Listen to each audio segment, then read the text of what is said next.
Every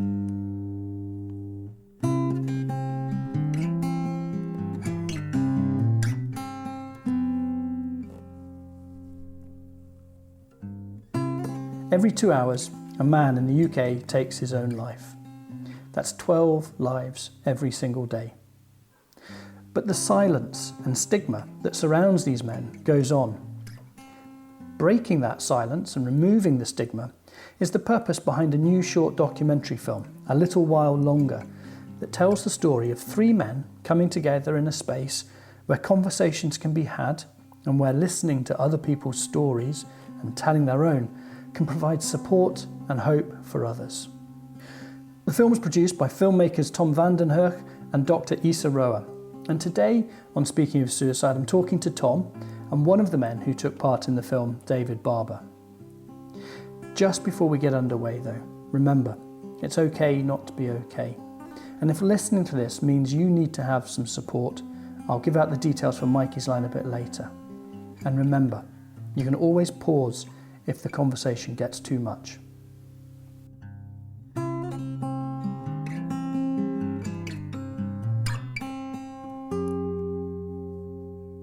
Tom, let me start with you. Where did the idea for A Little While Longer come from, and why did you want to tell this story? I suppose there were 2 separate reasons. There was an artistic reason for it and there was a very personal reason for it.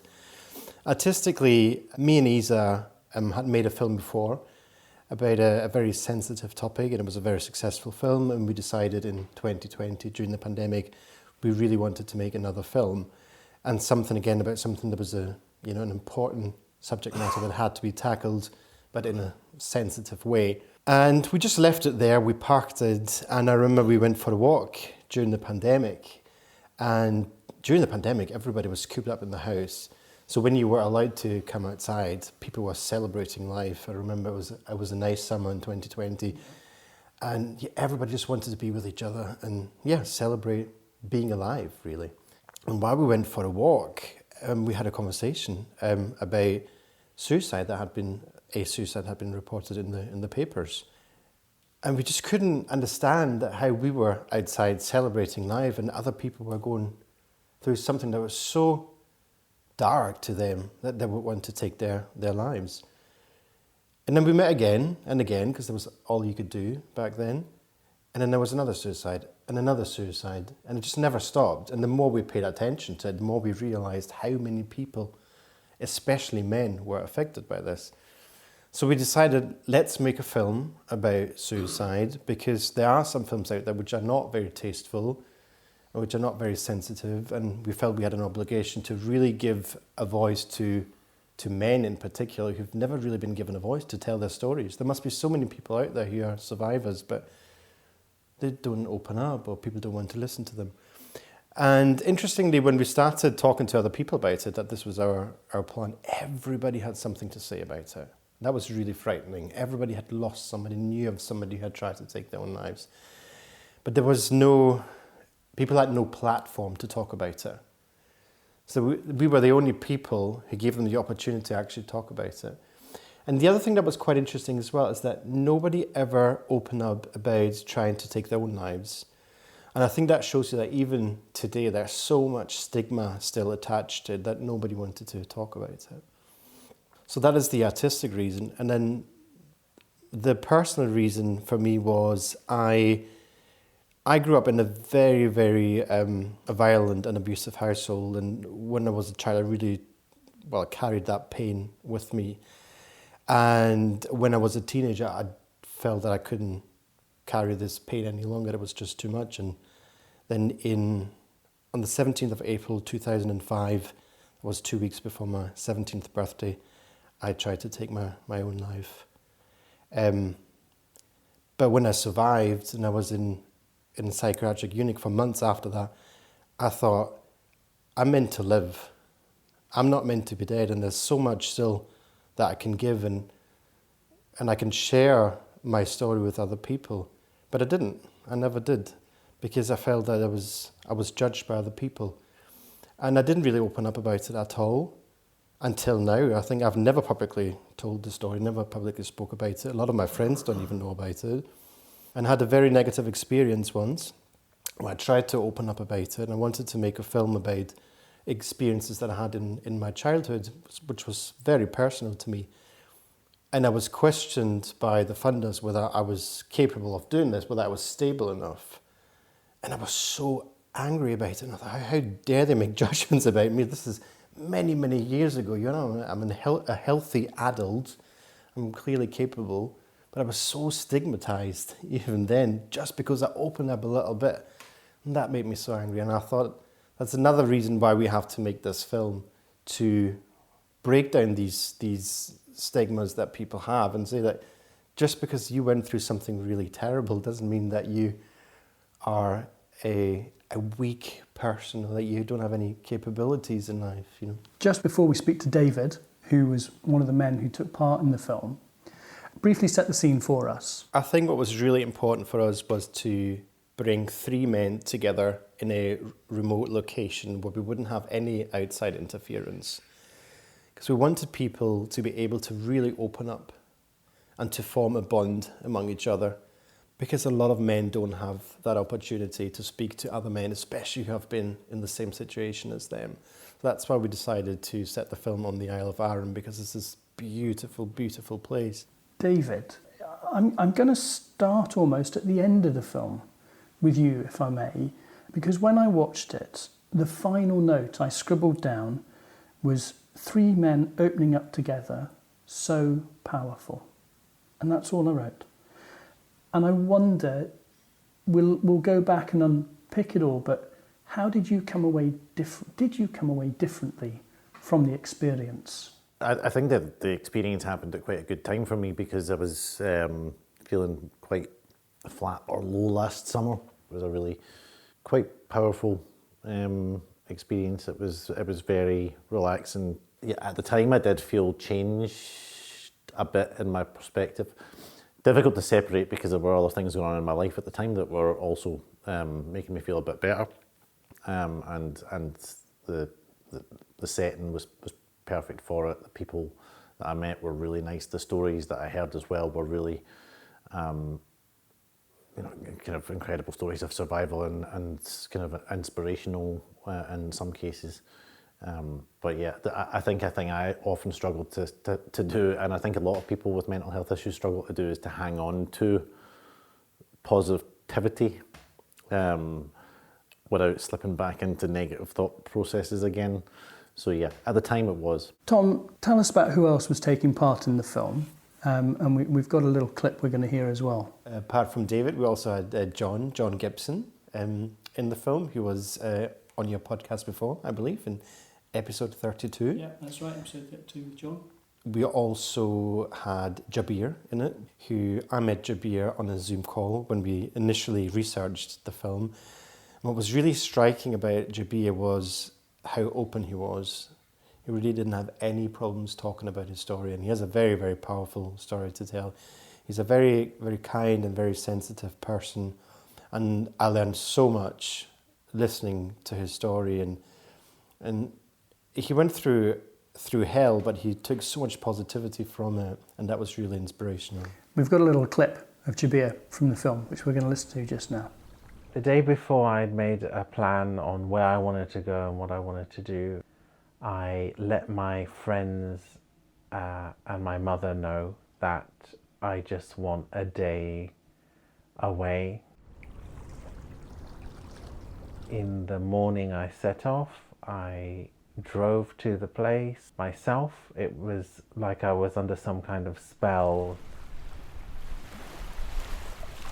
When I did get there, I was so adamant that I was gonna do what I was gonna do. I was gonna take my own life, and someone called out to me, told me to step away from where I was. And in that moment, I felt that maybe someone cares about me. That broke the spell. I think that line that Jabir said there, that someone cares about him, I wonder what you both think about that when you think about your own personal experiences of mental health difficulties, of somebody caring, because I think that clearly became quite a pivotal moment for Jabir, I think, in his life. It's funny to listen to it because he's obviously or to listen to it again, having obviously heard it in the film and having heard Jabir speak about it at the time, that he mentions that he spoke to family members and asked or said that he was going for a day or just needed a day to himself. Just to think about the fact that so he had family members that presumably care about him, but in some way or somehow he didn't feel cared about or loved. Yeah, I can identify quite strongly with that feeling where you know people care about you and love you intellectually, you know it, and you know, whether it's family members or whether it's friends, we all have some. We might not have as many as we'd like, or might not have the perfect relationships with them that we'd like. But usually we'll have one or two people in our lives that we love and love us, and we know it. And yet it doesn't, when you're feeling that way that Jabir was feeling and the way that I have felt at times in my life, you just don't feel it. You just feel completely alone and completely lonely, and as if no one in the world cares, and as if you just, it's not even as if no one cares, I feel disconnected from everything and everybody.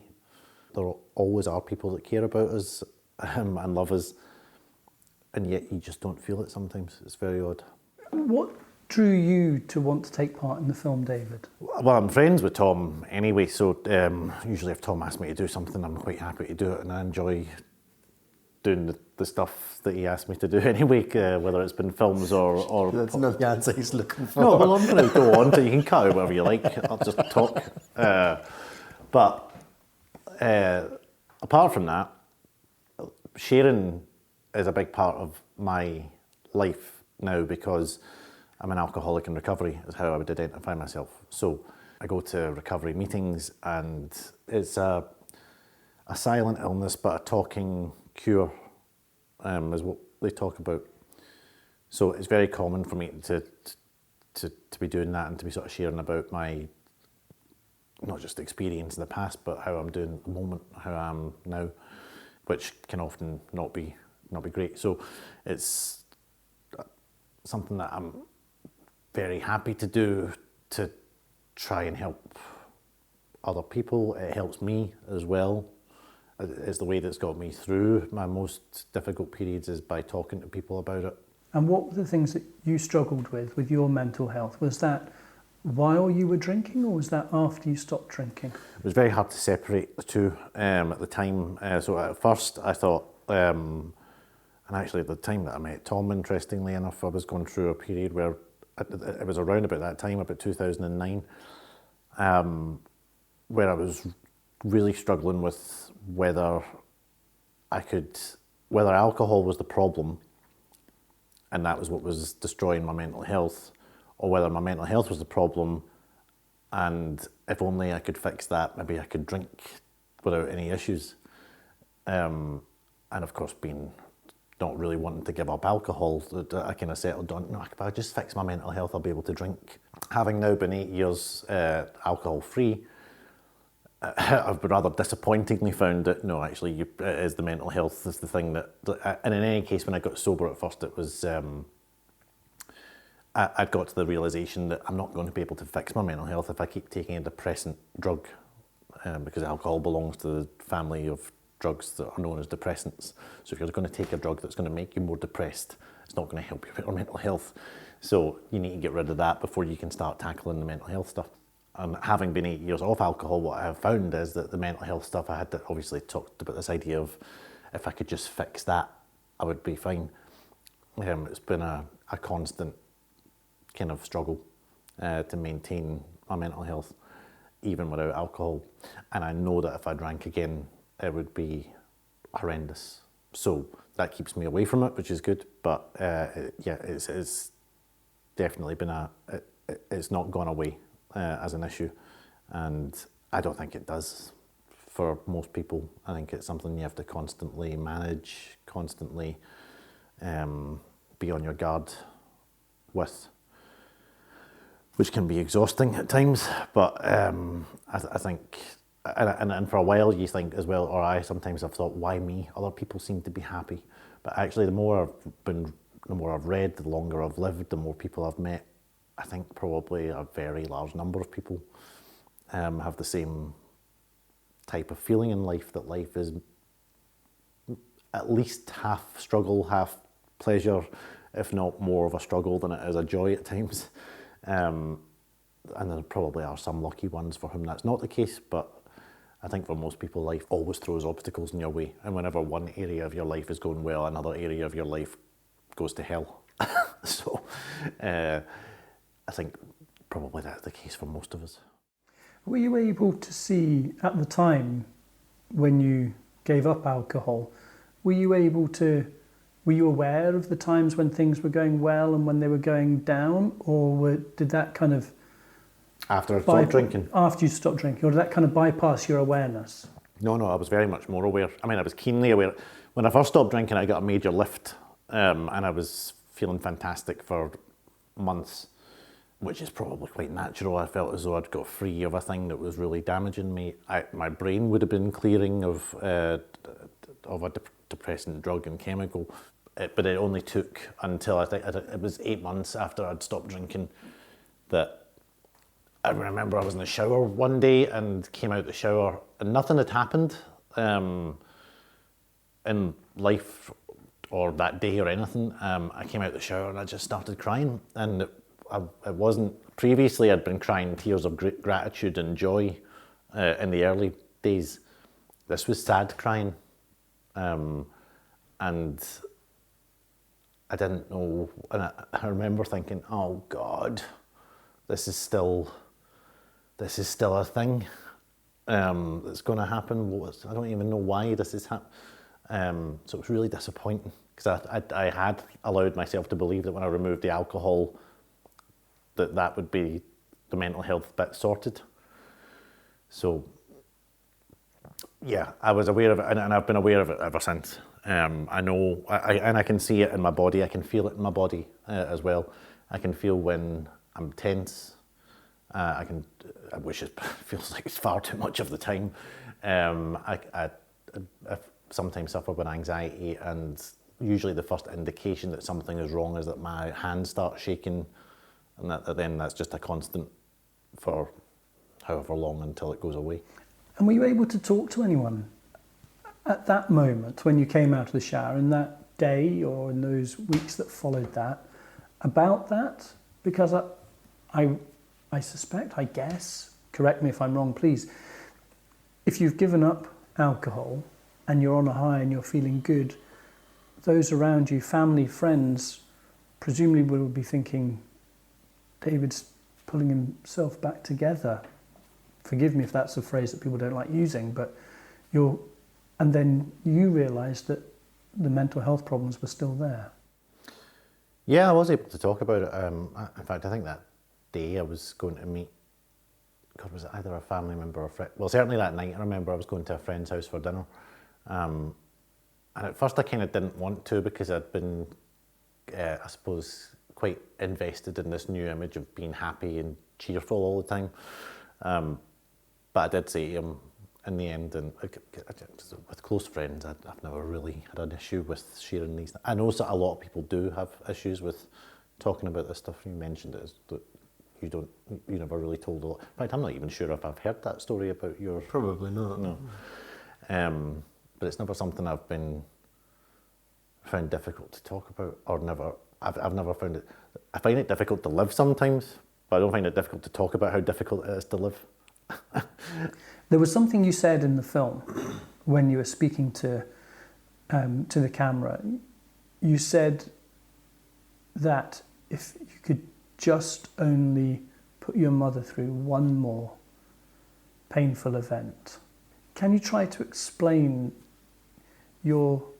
where you were at that moment? What did you think, how you were feeling and how you were with your relationships and people around you? Well, I mean, at that moment, that time where I was feeling, it was the most suicidal I felt, I think, in life at that time.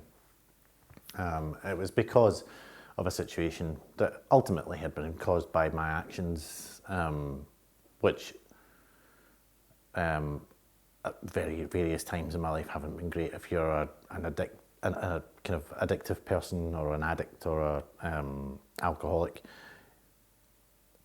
most people are going to have done some stuff that's pretty regrettable, or behaved in ways that is pretty regrettable, because when you're in the sort of full grip of addiction, you don't care about anything else other than getting your fix or other than getting your high, whatever that high is. You don't care about yourself, you don't care about anybody else, you don't care about consequences, you don't care about tomorrow.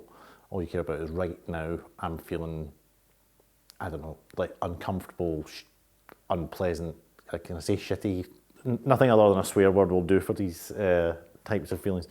And you just want it to go away, and you just want to get that fixed. And you become actually, something, I think it was something Jabir said as well in his little clip about just as if you're in a spell. In a spell, yeah. Which actually that effect I've read about, and either for people in addiction or in serious mental health crises, that is what kind of happens, and it's to do with how the brain works and sort of the frontal cortex and bits of it switching off, so that you almost are locked into a course of action. So that's me, a long-winded way around of getting to the point of, so I had done something. Ultimately, the thing that I'd done at the time was my own actions that had caused the situation, which was not the first time. And I like to think of myself as quite a rational thinker, and doing the percentages or whatever, or doing the maths, and thinking, well, rather than this sort of death by 1,000 cuts for my family or for my mum, where I live the rest of my life, and every so often there's going to be another disaster, would it not just be better to have one really big disaster and then that's it, done, instead of these constant little disasters that seem to keep happening, that I don't seem to be able to stop from happening. So that's where my head was at, where it seemed rational, and that it was weighing up the numbers, or playing the numbers. In the film, the reason I ask it was in the film A Little While Longer, where you, John, and we hear yours, John, and Jabir's stories, and you're talking amongst yourselves. You were away for 3 days, so clearly there's an awful lot that we didn't see as well. And if anyone goes back and listens to John's episode of Speaking of Suicide, John's son Cameron took his own life in 2019. I wondered, did you speak to John on Arran at all about, because Cameron's death greatly affected John in that he went on to attempt suicide as well. Did you speak to him at all, I wonder, as a parent who had lost a son while you were on Arran? Yeah, John and I think sat up one night until about 3 a.m, speaking about both of our experiences. And John certainly did, and has done ever. I've kept in touch with John on and off since Arran, and has kept emphasising, and does keep emphasising, how amazing it is you're still here. And I don't know if it's because he's older and because obviously he lost his son, and I'm not nowhere near ages with his son, but I'm younger. That he's really quite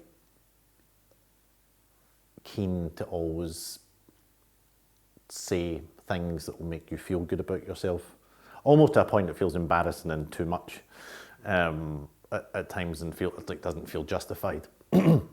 But I think he really takes that quite seriously, because in a sense it was very powerful.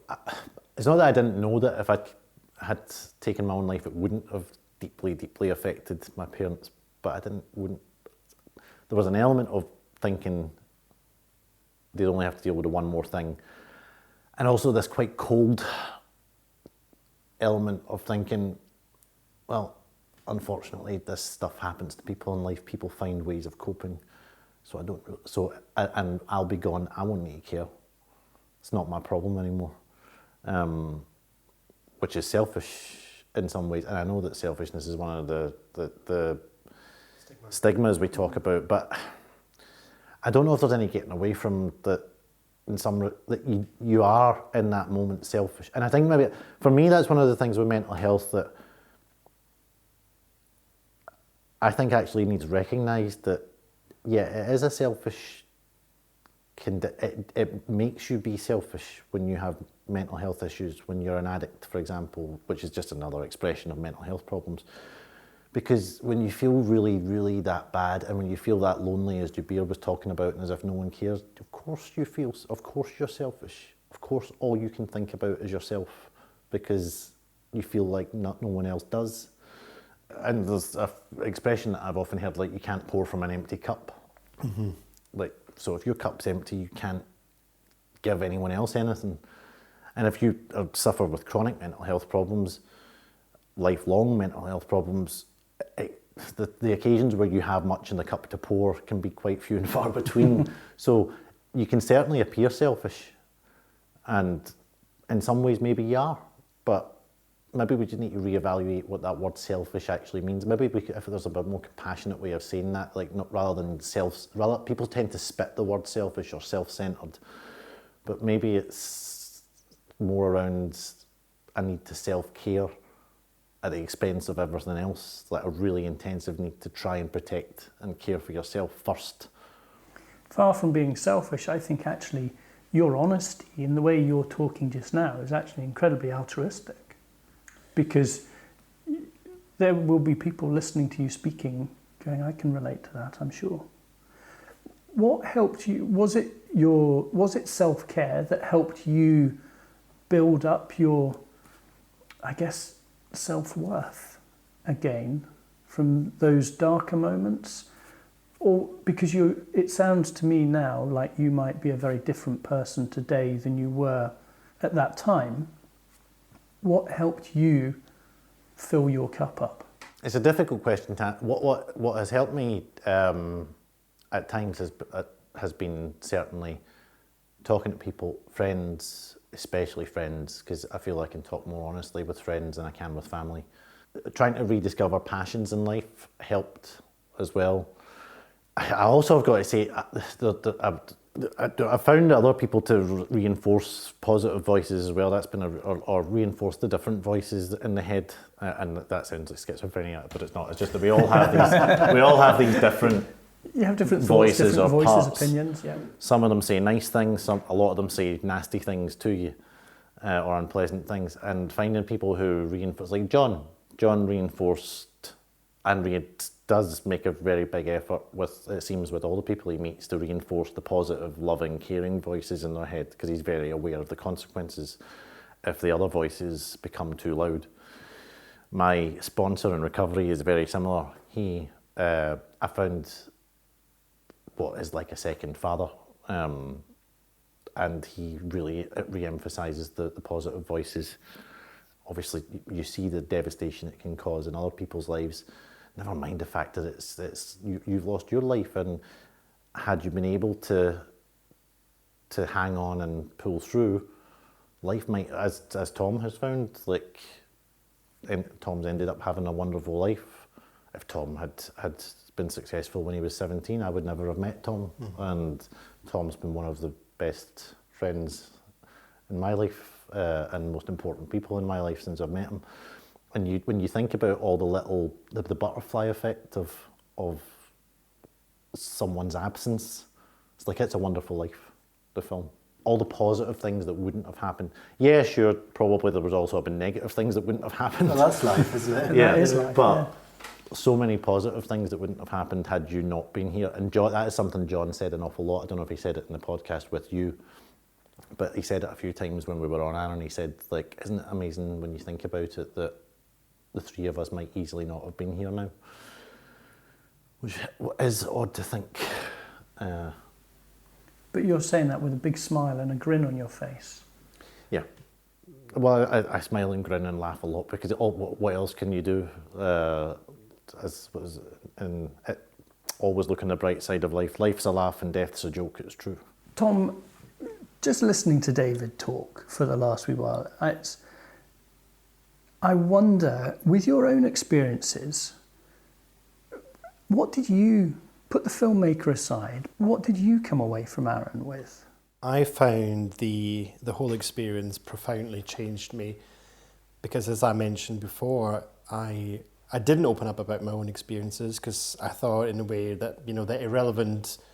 What does it matter? What is it going to change?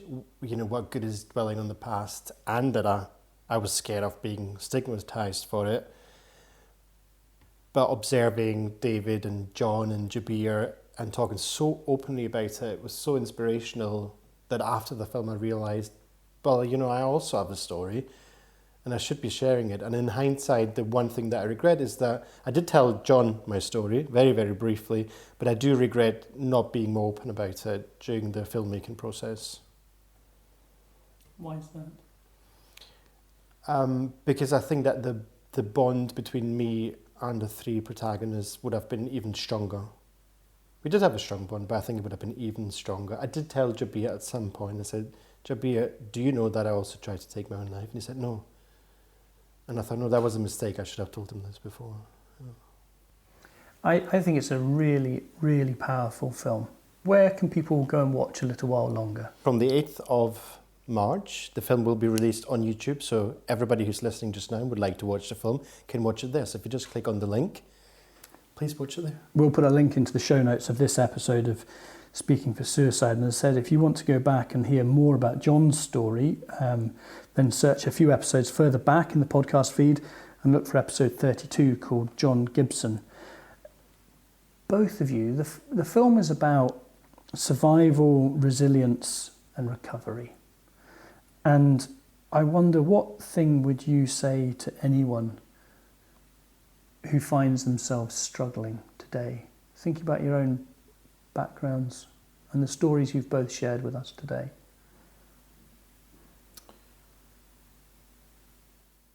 I mean, there's lots of things I could say to keep it concise. There's a phrase as well that I often hear about addiction recovery meetings, which is, this too shall pass. It may pass like a kidney stone, but it will pass, which I quite like.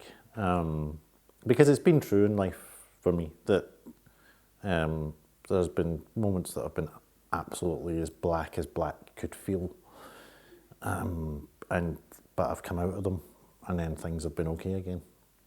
And I'm very conscious that there will be times again where they will be black as black could be, but I've now seen that I can come through them. And today? Today I'm feeling all right. Good. For today. So. And Tom? I would say do something.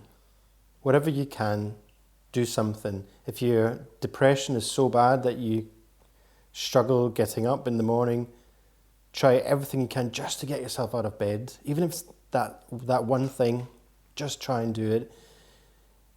If you are capable of doing it, go outside in nature if that's what you want to do.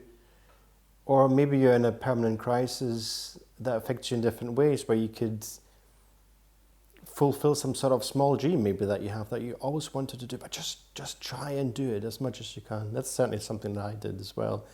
I had an interesting experience when I was in psychiatric care after my suicide attempt. I always had this dream. I wanted to go to San Francisco, but I had just turned 17 at this point, and I was very, very young, obviously.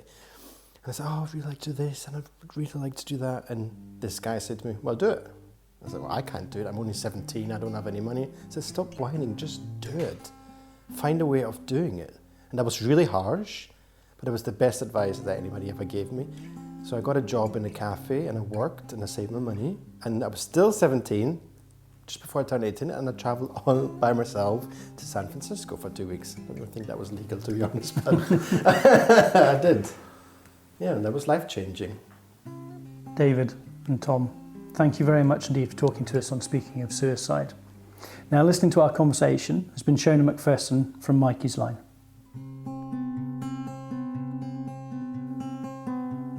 Listening to Tom and David's words here and reflecting on the film that I watched the other night, A Little While Longer, I'm struck that the film offers such an important invitation, particularly in the very title, A Little While Longer.